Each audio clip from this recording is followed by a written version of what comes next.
Joseph's brothers visit Egypt. The story of Joseph and his brothers is a biblical narrative that teaches important values such as forgiveness, kindness, humility, and honesty. In this story, Joseph, after being sold by his own brothers, becomes governor of Egypt and, in the midst of a great famine, helps his brothers, even though he was mistreated by them. Just as Joseph had predicted, there were 7 years of bountiful harvests in Egypt. During these years, Joseph requested from the government a portion of the entire crop grown. The surplus was stored in granary towns. Each year more crops were stored. After 7 years, the granaries were full and overflowing. Then began the 7 years of famine, as Joseph had warned. There was crop failure in all neighboring countries, too. But in Egypt there was a lot of grain in the storehouses. Joseph opened the barns and sold the grain to the Egyptians. Grain was also sold to those who lived in other lands and who came to Egypt in search of food. When Jacob learned that there was grain available in Egypt, he told his sons, "Go and buy enough to keep us alive. Otherwise we will die." However, Jacob did not let Joseph's younger brother, Benjamin, go with them, fearing that some danger would befall him. So the 10 brothers set out on the long journey to Egypt. When they arrived, they were told to report to the ruler in charge of the grain supply. They didn't know this was their brother Joseph. Joseph was shocked to see his brothers arriving. He recognized them, but they didn't recognize him. The 10 brothers bowed before him with their faces to the ground. Joseph pretended not to know them. "Where are you from?" he demanded to know. "From the land of Canaan," they replied. Joseph accused them of being spies. "No, my lord," they protested. "Your servants just came to buy food.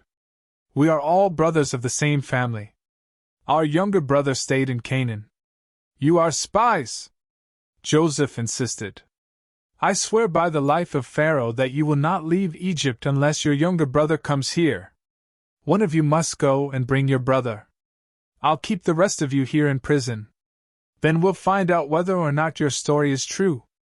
So Joseph put them in prison for 3 days. On the 3rd day, Joseph said to them, "I fear God.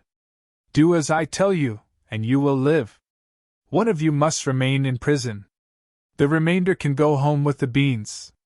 But you must bring your younger brother here to prove to me that you are telling the truth." The brothers agreed. The brothers talked among themselves. "We are being punished for what we did to Jose many years ago. We saw his anguish as he pleaded for his life, but we didn't hear him. That's why we're in trouble." "Didn't I tell you not to sin against the boy?" Reuben asked. "But you didn't listen. Now we will have to answer for his blood." They didn't know that Joseph could understand everything they were talking about, as they spoke to each other through an interpreter.